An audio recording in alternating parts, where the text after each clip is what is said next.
Welcome to another episode of the CarryTrainer Higher Line podcast.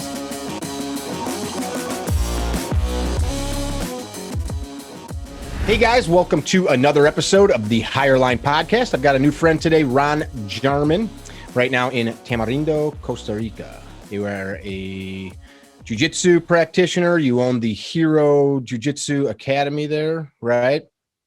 Yes, sir. We have a nonprofit down here called Hero Academy. We're actually we're a 501c3 in the States, and what we do is we train local kids. We have about 150 local kids in our program right now that train for absolutely free. That's awesome. So I just got to meet you.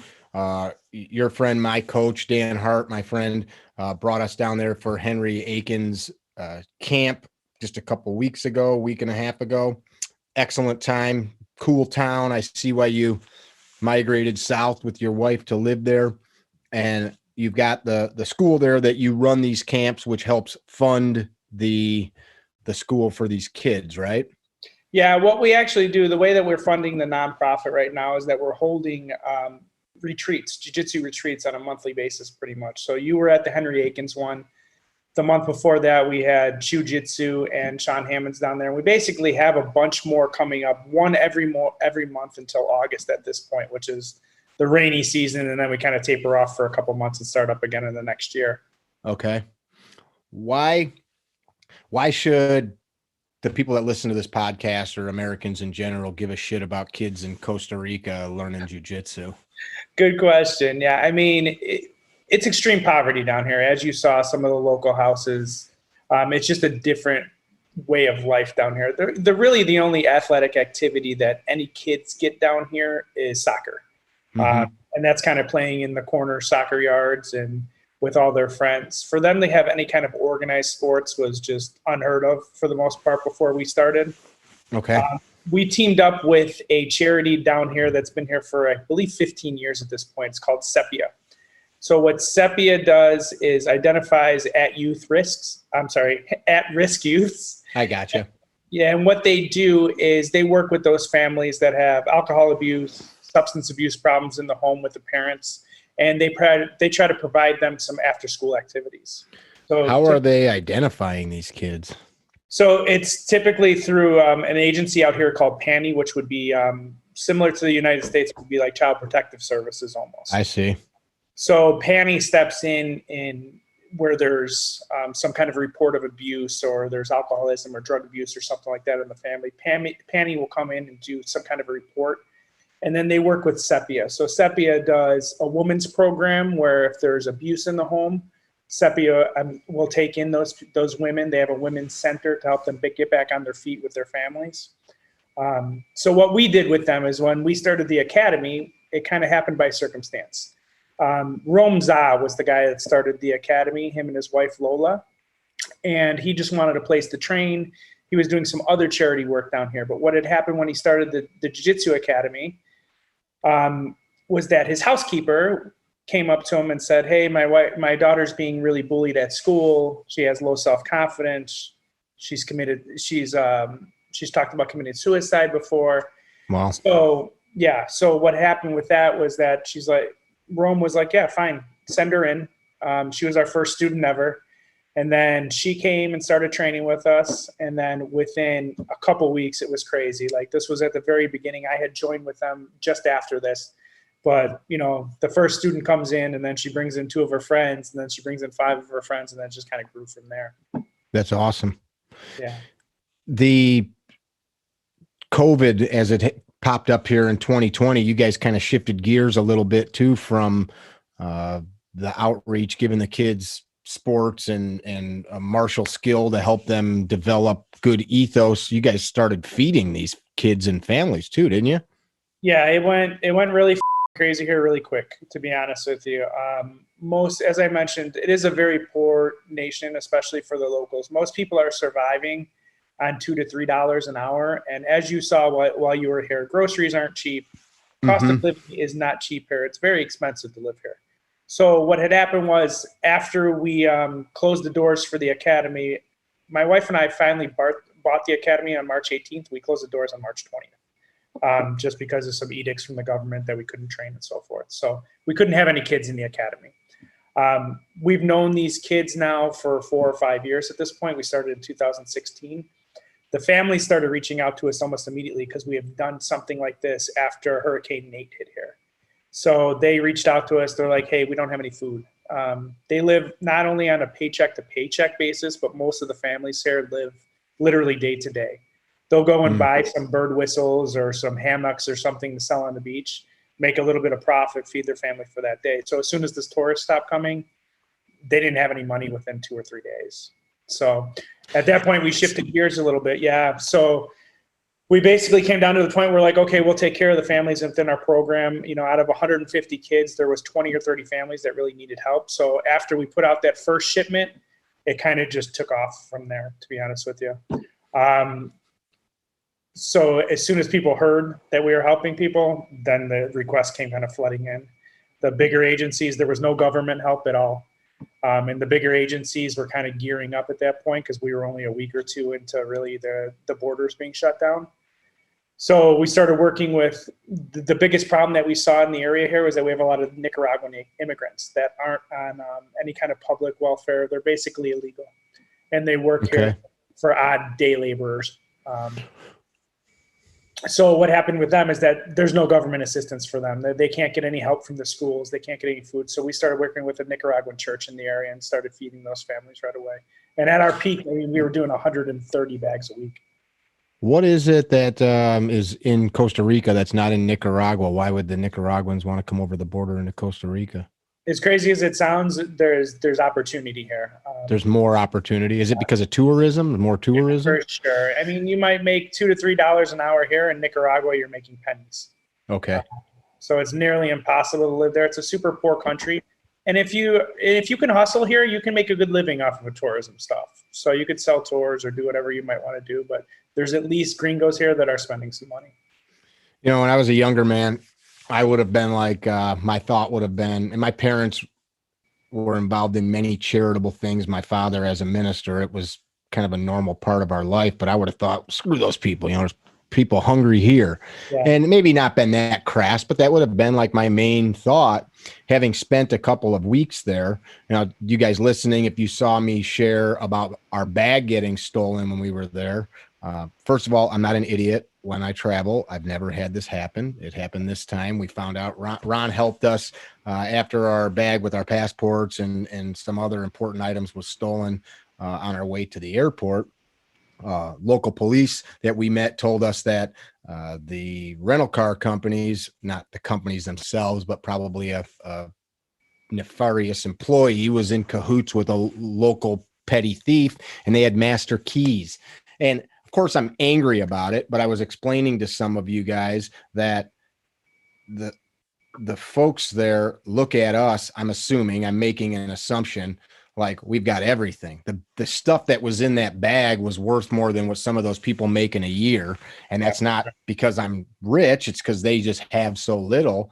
And like you said, the whistles or the little tchotchkes that they sell on the beach, that'd be like a kid here going and buying newspapers back in the day and selling them and making a few bucks. They're just hoping to get some money to buy dinner, buy the bare necessities. And we come down there and act annoyed that I'm trying to sit here and drink my $12 beach drink, and you're trying to sell me a little whistle or a bowl that you carved or whatever it is. And I think it's a problem with us as well. And I'm glad that you guys are doing that. It's a problem that we look at those people and can be so uncompassionate. Yeah. I mean, it's all perspective. And the person that I am now isn't the person that moved here 4 years ago, to be honest with you. Like, Talk about that. Yeah. I mean, I was caught up in that 9-to-5 life. I think I even mentioned this to you. Like, when I left the States, I was a little bit over 200 pounds. My heaviest was 220. I walk around at like 165, 170. So let's change course real quick and we'll come back to that. So you and your wife, corporate people, you lived in the city of Chicago. You're right from near us. High paying, high stress jobs. Exactly. Yeah. We kind of had that whole United States churn going. You know, it's like you make a good 6-figure income for both of you guys. We had some rental properties that we had. Choco? Choco. We had some rental properties here in Chicago too. We had 3 apartment buildings and a couple other rental things that we were kind of chopping up. But I mean, we worked nonstop. Not so much in my 9-to-5 job. Like my 9-to-5 job was a corporate one that was just kind of that one that steals your soul, that you hate with every ounce of your being. It stresses you out. And then we kind of just came to a breaking point. I actually got fired after 10 years at the same job. And it was probably the best thing that ever could have happened to me in my life. You know, it was those golden handcuffs. You know, it's like they paid you just enough to be around and to be super stressed out. Yeah. Right. And then Holly, my wife, had lived in a bunch of different places. Like I think she has lived in like 20 different states and a couple different countries. And she'd always put it in the back of my head, you know, would you live anywhere else? And I was like, no, I'm Chicago born and bred. I'll never leave. Like my friends are here. My family's here. Like no way. But something about that moment when I finally lost my job and we looked at things and we're like, we could probably actually try to do this. And our attitude going into it was like, if we make it 2 years and we come back with our tail between our legs, like this is always here. Chicago's always there. We could always do this. It's not a problem. Mm-hmm. So we pulled the trigger and ended up coming out here. So, I mean, it wasn't easy. It's hard being away from family, especially this last year with COVID. Not being able to visit anybody is really tough. But, I mean, it is what it is. You kind of adapt and you overcome and you learn about new things too. It's such a horrible place too. It's so to paint a picture, guys, I literally wore silkies for 2 weeks there and nothing else. It's like 90 with an ocean breeze all day, gorgeous scenery, beautiful sunsets, excellent food, kind people. Yeah, it's horrible. Yeah, it's a different world, man. I mean, our last house in Chicago was on Madison and Ashland. So like our condo complex, I want to say was like 300 units or something like that. There's 6,000 people in this entire town. It's definitely like that small town living that I've never experienced before in my life. Like when I walk outside and I drive down the street, I know everybody, you know. My little town is maybe 4 or 5 square miles, and I can get to everything. And I don't leave it very often, to be honest with you. I go to the beach and I go to the gym. That's about it. Some interesting things about Costa Rica. You guys have no mail. I cannot mail you a letter. Yeah. You cannot order Amazon. I can't ship you anything. Oh, I mean, my wife, when we lived back in Chicago, like Amazon packages every single day. Like she is the perfect Amazon Prime member. Like she gets more money out of that thing than I think I've ever seen. But yeah, coming here, that was a big adjustment, to be honest with you. You just can't get things. We don't have mail service. We have something called Correios, which is like the national mail service. It might work 50% of the time. If you want to order something from Amazon, you have to have it shipped to Miami, pay double the amount of that it would normally cost in taxes, and then have it shipped to a little store here in town. So, and then hopefully when you go in there, they've got it sitting on a shelf waiting for you. Yeah, and nobody steals it between here and customs and whatever it is. Like, as you came to witness, like petty theft is an issue here. It's a very no addresses either. You don't have actual addresses. My official address is 50 meters past Patagonia Restaurant in Tamarindo. The Airbnb we stayed in, I was reading Sharon she's like, well, just like, hey, check out the address, and I was reading her that like. Yeah. There's a large tree on the left, go up the hill, like around the ditch. Like, yeah, it's pretty. I was like, what happens when Patagonia Restaurant burns down? Because every restaurant here eventually burns down. So I don't know how they're going to find my house after that. They all burned down? Yeah, it's just a thing. lack of OSHA. So everything kind of burns down eventually. I was very surprised all of the eclectic food. Like you've got that food court outside your house. We went to that bistro, Noir Bistro. The pizzas, the various like, wood-fired pizzas. There was a lot of varied cuisines there from around the world. Yeah, we're super fortunate. I mean, they call this Tamagringo. So this is as white as a community that you can get. Tamagringo. Yeah. Funny. It's a very heavy expat community. That was part of the attraction when we first moved here, is because my Spanish sucked. It still does now, but at least it's passable after 4 years.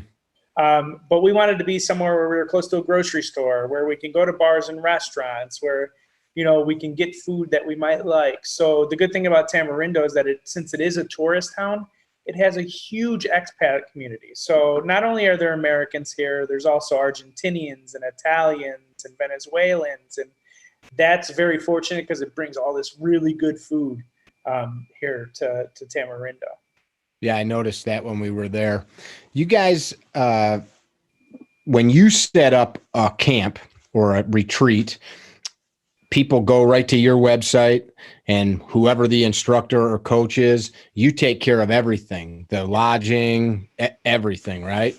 Yeah, so what we do with the retreats, that's really the only way that we found that we can kind of fund our nonprofit program. We get a little bit of money from the adults that train with us, but honestly, it's not even enough to cover the rent. So rather than asking for donations, which I don't prefer to do, I don't like asking for donations, I want to provide some kind of a value. So we've been really fortunate in the area that a lot of high-level jiu-jitsu guys have found out about us. And that was really through Rome's doing initially, and now we're affiliated with Tom DeBlas. So Tom DeBlas has been really great about getting out the word with us. And then we just have these guys down constantly. So in this year, like I said, jiu-jitsu, Sean Hammonds, and then you were down here with Henry Akins. And then we have 5 more camps lined up for the next few months. And as soon as these guys hear about us, what we do is we put together the package, whether it's 3 days or 7 days. And then we give you the lodging, the airport shuttle, the training, and everything. We set up excursions on a daily basis. You guys went out on the boat and did the sunset cruise, and then the volcano adventure and all that kind of stuff too. So you get to see a lot of Costa Rica while you're here, in addition to the training. But we handle all the logistics. We basically act as a concierge for all the guests. So the attendee, the student, really all they're concerned with is having passports in order and booking flights, spending money while they're there. Yeah, don't get your stuff stolen while you're here and have to go to the embassy. All they have to do is basically come. They have to make sure their passport's up to date. You pay for the retreat. You show up at the airport, and you're good to go. When you get to the airport, there's somebody there to pick you up. They take you right to the hotel. We have a meeting that first night, talk about what happens during the week. You get a schedule before you come down here. And like I said, there's tons of stuff for them to do too. Like, we're 2 hours away from some of the coolest rainforests and volcanoes and waterfalls and all kinds of cool shit. I mean, you and I went to Casa Chameleon one day, which is one of the most incredible resorts in the world. That place is over the top, and I've been to some nice places. That's a day I'll remember my whole life. That was cool. It's crazy. I was actually reading Travel and Leisure magazine on the way back from Mexico this week, and there's only 3. They did their top 500 of the world or whatever. There's only 3 for Costa Rica, Casa Chameleon, and then 2 up near Arnell also. I believe it. Yeah, that place was rad. Beautiful, beautiful. What was I just going to say? Something popped in my head talking about what I appreciated. So now with all of the COVID regulations that are always in flux, the states has requirements for COVID testing on the return trip, which, we all understand why, but it was very bothersome. Like, crap, I'm going to be in another country. How am I going to do this? And you handled all that. You had that all taken care of for the students. And of course it costs some money, but it would have cost money anywhere. So it's, I guess the point I'm driving to the folks listening, because I know there's a lot of dudes and dudettes that train. You made it super easy. It was kind of like, I'm not a cruise guy, but it's kind of like a cruise, like show up, hang out, do your thing. Holly calls me Julie, the cruise director from Love Boat. If you guys perfect. Perfect. So I'm basically Julie, the cruise director. I take care of everything while you guys are here. Obviously, Holly helps me out a lot, and then we have Martha running the gym. So we want to make sure that it's a seamless experience. Even when something bad does happen, like your experience, we know what to do still. Like, we know. And that was, of course, nobody's fault but my own. Should have just carried that bag on me. We were parted with it for 3 minutes. The gym itself, you guys have like brand new mats. It's got bathrooms, and you guys are super cleaning the mats after every roll. I found it to be very relaxing, even though we were working our ass off for hours every day. But to sit there with big barn doors open, watching the birds and hearing the sounds of nature and the freaking ocean breeze pushing through there as we're rolling, that was magical. Yeah, it's really a cool place. And what we didn't do for your camp, which we normally do, is we actually take all the mats up and go up to the mountaintop and have a session up at the mountaintop during sunset too. So it's really like a once in a lifetime experience. Like have 40 people doing jiu-jitsu on top of this cliff overlooking the ocean. But the bodega itself, like the actual gym itself, we have almost 4,000 square feet of mat space, all brand new Dullimer and Zebra mats. So we keep it really clean. We vaporize it once a week. Marta's always there cleaning. And then, like you said, we have 2 gigantic barn doors that are open at all times, like 20 by 20 barn doors that we keep open. It's just a nice breeze. It's a nice little vibe in there. Oh, super cool. I enjoyed, like, I don't mind heat. I worked out of doors most of my life in temperature extremes, but I liked it. The 90 degrees with the breeze, was awesome. Pull your gi open, and yeah, it was excellent. Yeah, you get a nice little sweat going too. It's nice. I came home about 4 or 5 pounds lighter, even with all of the food and booze. Even with all the food and booze? Yeah, I did. What's like the big challenges to, you and I talked about this a little bit when we were relaxing on the beach one evening. I'm pull this up. I had this, your rash guard. And this is the, one of the rash guards that you guys sell there, the motto of the country. Talk about that for a second. Pura Vida. Pura Vida, it just means pure life. So it's about being as simplistic as you possibly can. Like I said, it's a poor country. All they want to do is live and spend time with their family. And, the one thing that I found really interesting here when I first moved here, even among the expats, is that when you meet somebody in the United States, you're typically like, oh, what do you do? That's one of the first questions. It's not considered, offensive or anything. It's actually kind of offensive here to ask people what they do for a living. Interesting. Yeah, because it's so secondary to who you are as a person here. It's, do you have kids? Your family? Are you married? People ask you questions more like that. And it's funny because even the expats kind of shift into that mindset. I have friends here that I've known for 3 or 4 years that I still don't really know what they do for a living. Most of them are probably illegal, but they're probably bookies or whatever it might be. Yeah. But the pure life thing really is about, every day at sunset, I could walk down to the beach and see 20. Which is about a 1 minute walk at best. It's about 50 feet from my front door. And all my friends are there every day. Like I can stop in any bar, have a drink, walk along the beach, see all the kids that train with us. And everybody is down there every day. It's really a point of people to get outside, live their lives, surf, not just do that 9 to 5 thing where you're kind of grinding nonstop. And, my friends back in Chicago, we would go 3 months, 6 months trying to set up a day to go have a drink or go get dinner or something. It never happens because you get so busy. It's so stupid, isn't it? It's just a different life. I'm not saying one is better than the other. This one just. Yes, you are. Is much less stressful for me. But it's in this. You and I talked about that. Yeah. We talked about that quite a bit. I think you go through like different phases too, right? Because you and I are the same age. When we were a little bit younger, you want stuff because you didn't have stuff. I don't mean like you didn't have it, but like you want a nice car, you want the nice house, you want the stuff. And then you realize stuff doesn't really change anything inside of you. You don't sleep better because you've got a nice car. You don't sleep better because you've got cool TV or house. Right. In fact, it's the opposite. Yeah, you said something earlier that really was spot on for how I felt my whole life. It's like the people watching this, why should they care about some kids in Costa Rica or Nicaraguans in Costa Rica that are training jiu-jitsu? That's exactly how I thought my whole life. And I think it was, I'm not saying that I've grown, but I've just had a shift basically of, who I am as a person. It happened accidentally. Like when I first came here, I just wanted to train jiu-jitsu and go to the beach. That's all I even cared about. Like I want to train, go to the beach and relax. Like I had just come off of a 10-year job that I hated and I was miserable. So I wanted to kind of unwind a little bit. And then we started teaching the kids and I was just like, I don't have any kids. I don't really like kids, to be honest with you. When I first came down here, I was like I don't want to deal with some kid with his nose running and running around on the mats and shit. And then it really was one of the most rewarding experiences that I've ever had. And it happened by complete circumstance. Like you know, Rome asked me one day, he's like, hey, you want to help us out with the kids class one night? I was like, yeah, sure, whatever. I'll help out. I'll teach. I was a shitty blue belt, and now I'm a shitty purple belt, but I'll teach some kids, you know, some jiu-jitsu that I know. And then it just kind of grew and grew. Rome had to go back to the States for some family stuff. And then Jason, I think, Jason wasn't here this year, but you guys, a lot of people had met him last year. So Jason took over the gym for 2 years, just volunteered.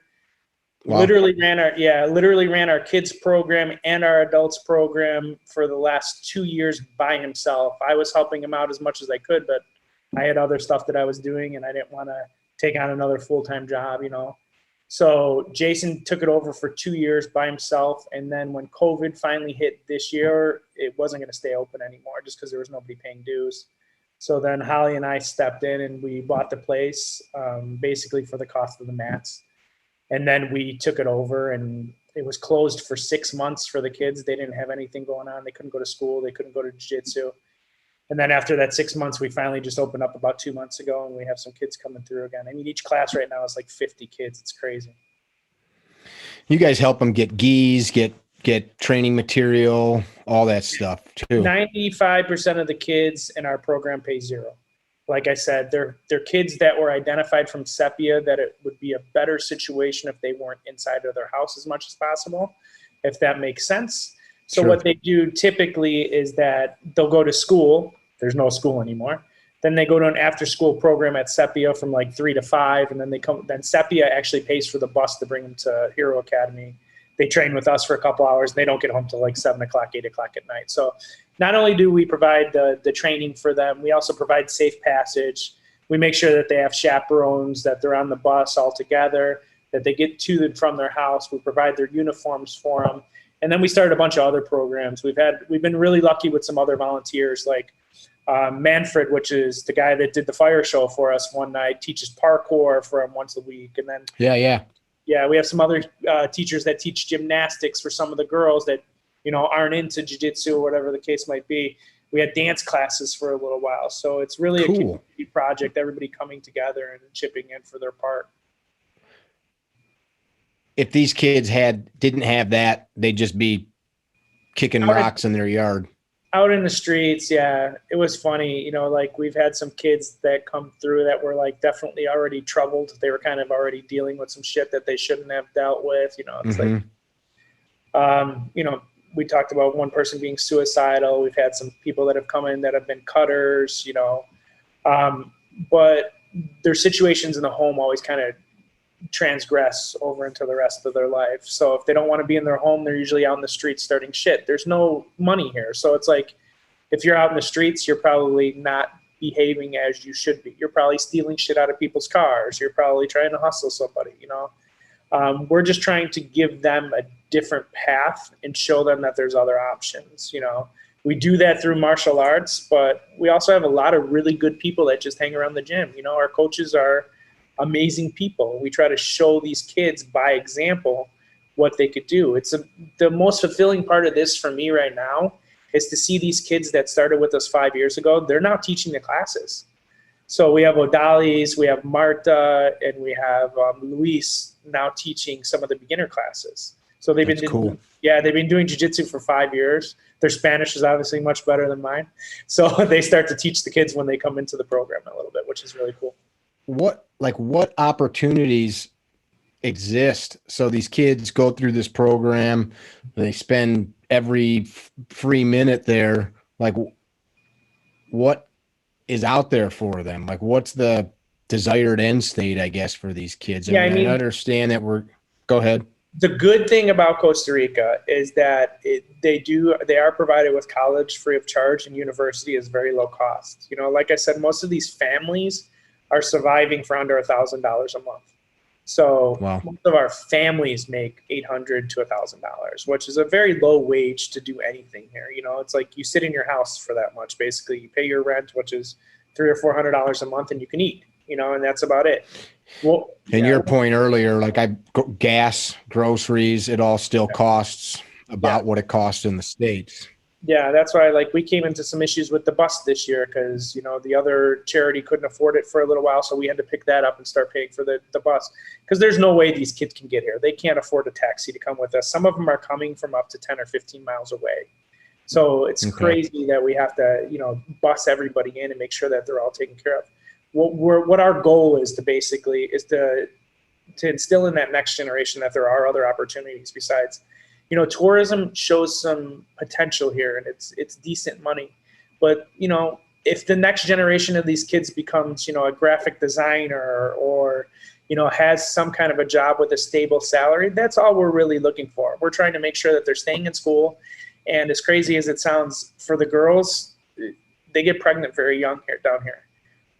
So that's something that is always on the back of our mind. And we always try to push, especially through Marta, to have talks with these girls that like, there has to be some responsibility there. Like we don't want girls getting pregnant at 15 years old because here that's basically handcuffs for the rest of your life. You know, if you're poor and you can barely feed yourself, the last thing that you want to do is have a kid at 15 years old. So it's something that we always have to have on the back burner. And we have Marta very involved with all of the local kids. She's been with us for 4 years now. And she's really good at mentoring, especially the younger females, to make sure they're staying out of trouble. You guys listening or watching, I must say, Ron did not ask us to share anything. Ron did not ask anybody to do anything when we were there. He didn't say, buy my stuff or donate money or tell your friends. Like he said, they're not trying to like get people to get a sob story going and for the price of a cup of coffee a day kind of bullshit. And neither am I, but you know, I thought it was super cool. I think a lot of times people that aren't involved in martial arts, specifically jiu-jitsu or other sports that have real contact, one-on-one like that, you know, not the football and things like that are great, but I think there's something different about it when you're like face to chest. You know what I'm talking about? Dripping sweat in each other's mouth. Yeah. Yeah. And there's a respect for the person or in the people and the coaches and the training partners that is different than other, you know, kind of McDonaldized martial arts, the McDojo stuff. And as we say, the mat doesn't lie. You know, your belt is cool, but the mat doesn't lie. Just like I like to say, the targets don't lie, and you can't hide that. You know, you show up and everybody sees what you got, and you love each other, unless somebody's a douchebag, and then usually they're shunned from that community. But there's something special about that. It's not like you're teaching kids, and of course, other team sports and things like that. There's stuff to be learned, but this is different. And I got to meet some of those kids that were coming and going as we were coming and going, and you could see they were happy as shit. They were like, this is awesome. I get to be here. And I'm sure for them, that's life altering. So I said to you, hey, like, how can we help do something with that? And while there's problems here at home, I mean, it's humanity, man. Yeah, I'm not preaching to you. I'm just talking to the folks listening. And I mean, jiu-jitsu has been something that's, look, I'm not religious. Like, I'm probably an atheist or somewhere along those lines. Like, jiu-jitsu has been the closest thing that I've ever found to religion, to be perfectly honest with you. And the bond that I have with the people that I've met through martial arts is deeper than friends that I've had for 20 years of my life. You're right. It's just something that's super special. And if you get it, you get it. If you don't, you don't. And it's fine either way. But for me, it's really been something that's changed my life. And I really just want to pass that on now. Like, when I see these kids coming in, like you said, they're screaming, they're happy, they're laughing. Like, that's not the case in the rest of their lives. Like, when they go home, they sometimes go home to a shitty situation. You know, not saying that that's always the case. Some of them have very loving homes and, you know, great parents, but they have some deep stress in their life that they probably shouldn't have at 10 years old, at 12 years old. So to give them a break for an hour or two where they can just be kids and have fun, it's really touching and it's really special. So how do folks like you guys that train, if you want to buy some gear, this stuff ships from the US. You have it shipped from here. This is a super high quality rash guard, but you got other stuff as well. Some tank tops and t-shirts and things like that. How do people find the website to buy some gear? For sure, man. Thank you so much for having me, first of all. And like you said, Of course. I don't typically ask for donations. I don't like it. I don't feel comfortable with it. I always want to provide some kind of value to people. And that's why we started doing the retreats. And we have some clothes and stuff like that you can order. So our website is herobjj.com. And our full online store is on there. We have tank tops. I think your shirt's one of the shirts that you sell, right? Always repping, yeah. So yeah, you can check it out on herobjj.com. Our Facebook page, just search Hero BJJ Costa Rica on Facebook, Instagram. It's all linked into our store, so you can check out some stuff on there. And then, like I said, I mean, the camps and the retreats are once in a lifetime experiences. So come down. Next month we have Jake Shields, then we have Robert Drysdale, we have David Avalon coming down, Josh Hinger. So a lot of huge names in jiu-jitsu. Tom DeBlas. When's Rob coming? Maybe Rob I'll come is coming back. in, let's see, May 14th through the 16th. We haven't even announced that one. Damn it, I've got a class I'm teaching.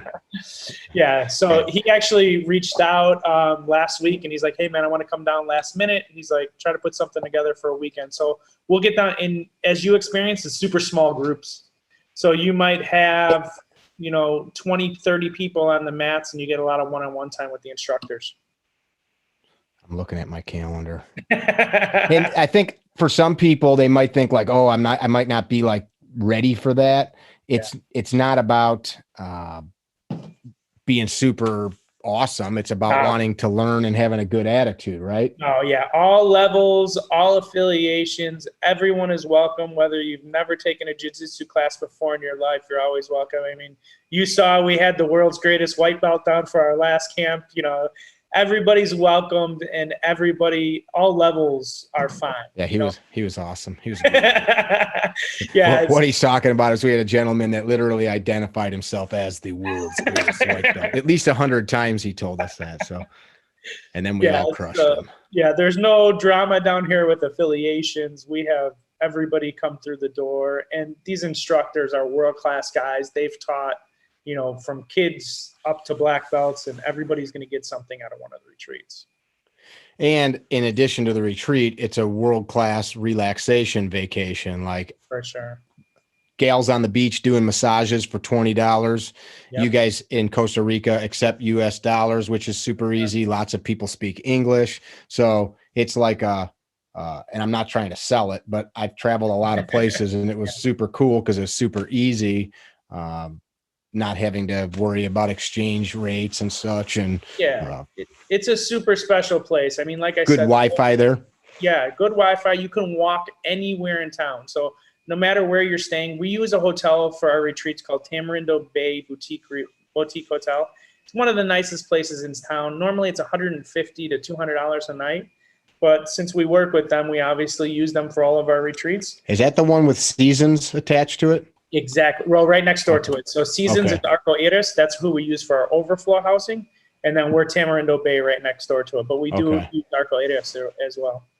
And that literally you walk out and up the hill and you're at the gym. What is that, a 3-minute walk, 4-minute walk? 3 or 4 minute walk and you're right to town. I mean, 3 or 4 minutes and you're right to the gym. Other way, 1 minute and you're to the middle of town right by Sharky's and Vindy. Yeah, you're like 2 minutes to the ocean. Yeah, it's super convenient. Like you could do anything in this town. You don't need a car. You can kind of walk around. Like I said, petty theft is an issue here, but there's no violent crime whatsoever. It just doesn't. Yeah, we didn't feel unsafe at all, but partially because we were with 20 murderers. Yeah, I mean, my wife walks around here at night by herself all the time, and there's never any issues. So it's a very safe place. Yeah. Theft happens everywhere. And that's why, like I was saying, that kind of crap. I've had my car burglarized 2 or 3 times in the suburbs where we live here. So that kind of crap just happens. Yeah, I remember like Chicago, like 10 or 15 years ago, I always had those friggin' GPSs that we used to stick to the windshield. Remember those things? Yep. Once a year, break a window and steal my GPS. Yeah, that was always my father-in-law still will tell me, take your GPS out of the car. Okay, it's in the dashboard now, or it's on my, Yeah, that was a thing. Yeah. Yeah, I always had the little sand bag that like held it on the dash. Yeah. So I could take the whole thing and whip it under the seat. Yeah, but I would inevitably forget once a year, and they would break right through my window. Dude, I just bought one of those on Amazon. A friend of mine is like still uses flip phones. Yeah. And so just like as a gift, I got him one because he's like prints map quest off and stuff. It was like the top of the line Garmin for like $38 on Amazon. I remember buying one of those and it was like $700. I thought I was the coolest dude in the world when I had that in my car. I was like, look at this shit. Right. I can get anywhere right now. Yeah, time flies. Time flies. Well, and that's, you know, that's kind of that perspective thing again. The people there, the perspective of what we have, and it's too easy not to do cool stuff and help. I appreciate you taking the time. You guys listening, if you need some gear, buy some gear. I think it's good to, you know, I've got my coach's shirt on here, Dan Hart. I think it's good to support the people that you believe in and support you. There's all kinds of cool national brands that people buy, and I'll see stuff on people and I might actually know or have met the owner or owners. Awesome. And it's like, man, if these people knew, those guys are douchebags, right? Just not us, but like you see, like there's so many national brands now that people like us have started that because of social media have blown up, and guys are like, you know, got the shirts and the hats and the coffee mugs and all that crap. And people buy the stuff, but they're just like supporting a concept, not the people. For sure. You know what I'm saying? Yeah, absolutely, man. And it's heartwarming to me now. Like when I'll start to like watch some like jiu-jitsu instructional on TV and on YouTube or something, I'll be like, guy's got a hero rash guard. I've never met that guy before. Yeah. That's but, cool. You know, That's cool. People come down here, they buy them, they give them to their coaches, and they kind of go off on their own way. And then like, it's really cool. And then we see stuff coming in from the website all the time of people buying them, and you know, all that goes. Had a guy in our class yesterday, Bryce Frank, that had one on that has not been there. It was a gift to him. So yeah, it's really cool. Yeah, same thing. Well, dude, I appreciate you taking the time to do this. I know that you guys are dealing with some issues at the house or that you got to work on. So one more time, web address. Thank you so much again for having me, man. The website is HeroBJJ.com. And then if you're interested in any retreats, check out our Facebook page, Hero BJJ Retreats. And our entire schedule is on there for the next year. I think we have 6 more retreats before the end of the year here. And they're pretty affordable too. It's not crazy. It's less money than if you were to go to like Cancun and sit at some crummy resort. We put together retreats. They're usually about $1,200 for the week, and that includes your lodging, your airport shuttle, and everything. Like I said, this hotel alone is typically $150 to $200 a night. So we're offering you training twice a day, breakfast every morning, your airport shuttle, and me as a concierge setting up any excursions or trips that you might want to do. Training twice a day typically, and it's cheaper than if you would just come down here and rent a hotel room. Awesome. And it's literally 30 seconds to the beach, and you can sit there and watch the sunset every night in the ocean, which is like just below bathwater temperature. Oh, it's amazing. Yeah, it is. I'm thinking about it right now. I ask people this when they're on the show from time to time. You brought up people down there don't ask, what do you do? I had a young waiter ask me one day, and it was pretty insightful. He said, what are you passionate about? I'm not gonna ask you that, but I just thought I would give you that because I thought that was like kind of in line. I asked him, I said, did somebody like, where'd you get that from? That's a pretty cool thing to ask somebody. He goes, I don't know. I just thought of it. I was like, oh, that's pretty sweet. But I love it. Yeah. And that's very much like the mindset that people have down here. It's like, you know, what moves you. Exactly. So if you never talk to the people that watched or listened, if you never see them in this life, if they don't come down to the camp, if they never cross your way again, what would you leave them with?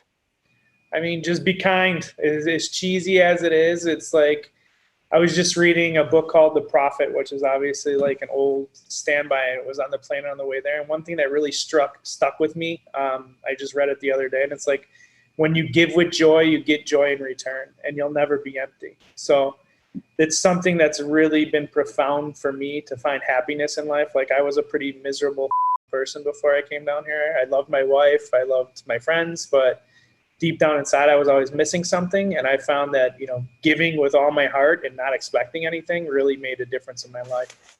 That's pretty awesome. Do you think if you weren't there, you could maintain that? Yeah, absolutely. Now that I've seen the light, I think that I could do this again. Now, I mean, when it comes down to working a 9 to 5 and being in America and doing all that kind of stuff, like that would probably be difficult, like for me, mentally, physically, and everything. But I found that, you know, really helping people as much as I can and not expecting shit in return, like doing it for the pure joy of doing it, has just really changed who I am as a person. That's awesome.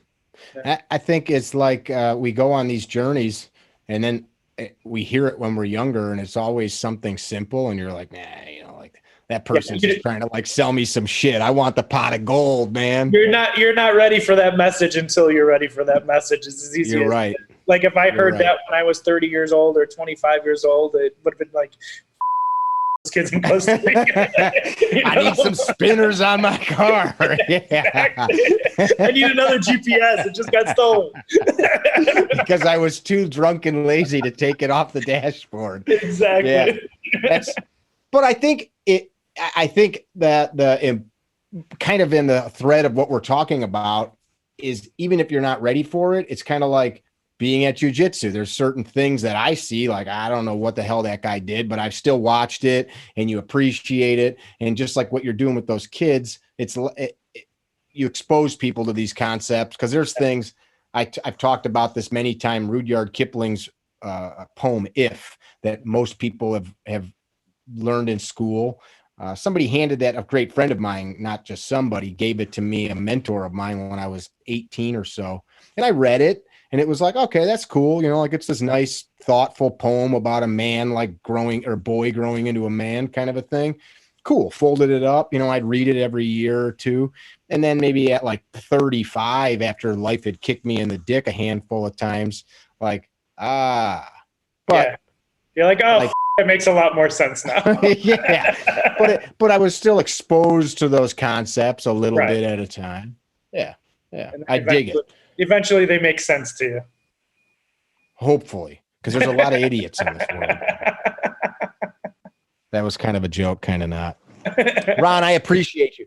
Call me if you need me, and we look forward to seeing you again real soon, man. Thank you so much, man. It was good seeing you again. Yes. You guys that have viewed this, listen to it. If you appreciated it, share it online. If you dig what we're doing on the podcast, subscribe to it on whatever platform that you're viewing it on, Apple, Google, etc. Don't be dickheads. Tell somebody you love them and walk the higher line. Peace. Visit our website, CarryTrainer.com, for information about classes held throughout the U.S., CarryTrainer apparel, and upcoming projects. You can also email us at training@CarryTrainer.com for information about setting up your own private course or speaking engagement. Training@CarryTrainer.com or CarryTrainer.com.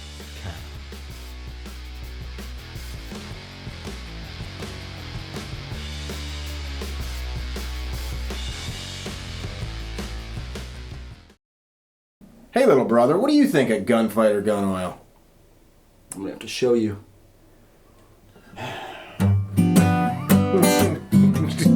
Hey, Steve, what do you think of gunfighter gun oil? Well, Mick, I said, hey, Steve, what do you think of gunfighter gun oil? Well, Mick, I have to show you about that.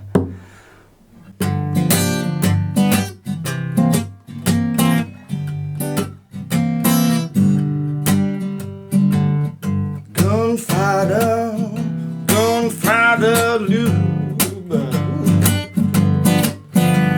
Baby, I had the gunfighter blues. But then I got me some gunfighter lube. Let me tell you about it. Made in the USA. Amazing lubricity. Amazing adhesion, baby. 100% synthetic. But it's gonna last you. Gunfighter gun oil, baby. Took away my gunfighter blues. still working on it, but So you like the lube?